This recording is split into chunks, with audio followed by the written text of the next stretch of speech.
How's it going, you guys, and welcome. Good morning, cop.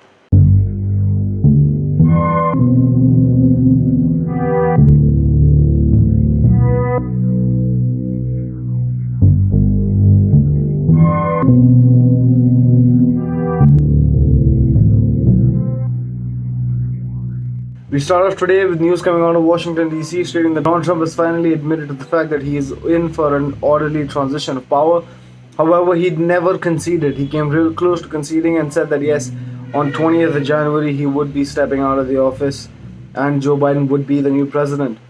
But he fell short of admitting to the fact that he lost the election and that the count was not in his favor. As a matter of fact, he also suggested towards the fact that he might still be in the running and might run again in the year 2024 because he is rather confident about the fact that he could, with the backing being what he has today.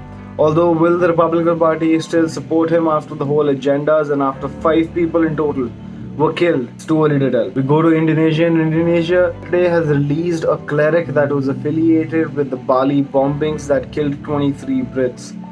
It was one of the worst Asiatic bombing incidents ever. The most loss of tourist life for its time. And it's come to the point wherein terrorists are securing legal justifications. He's been set free.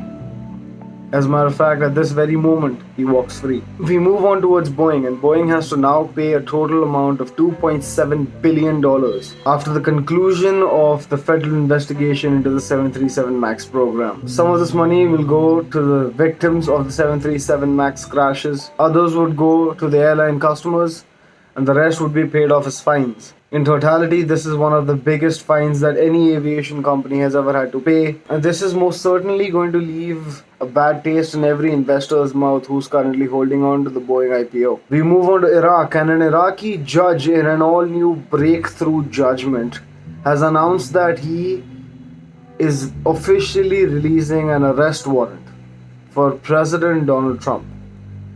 Now, this is an affiliation with the killing of General Qasem Soleimani. And it's not about Soleimani in general, it's about other people who were with Soleimani at the moment that he was bombed and at the moment that a drone strike killed just more than Soleimani himself. You see, the Israeli top court says that a paramilitary top official was also killed in Soleimani's assassination. And for that, it's holding Donald Trump accountable. Whether this is going to request an Israeli extradition request from the United States or whether this will result in just another shrug from the legal authorities that Donald Trump holds so near and dear to himself. We move on to the final story of the day, and the final story of the day is rather astonishing today because Harvard scientists and Harvard astronomers have come out to claim that Oumuamua, the near-Earth asteroid or meteor, when it came near us, is what we called it. Oumuamua in the year 2017 was the biggest story ever because we believed that it was sent to us by aliens. But there was not enough substantial evidence when it came through. Turns out that now, when we look at it for what it was actually worth, and in hindsight, it might as well have been of alien origin. As a matter of fact, it's been traveling through the depths of space for as long as we can possibly contemplate. It's seen more than we ever will staying on the earth.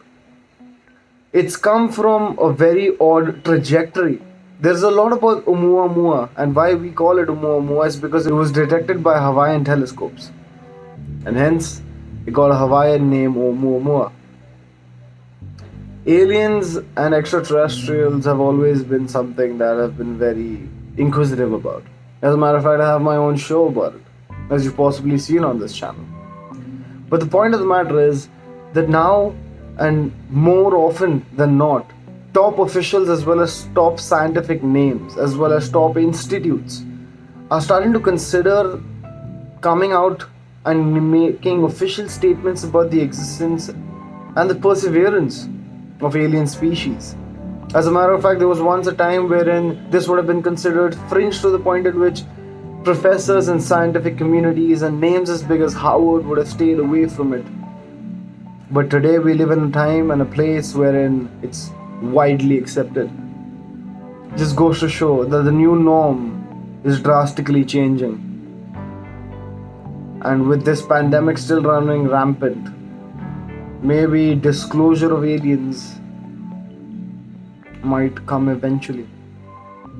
Until then, we have our research going on. And for more updates about the subject, tune in to Disclosure 101. I will see you guys tomorrow.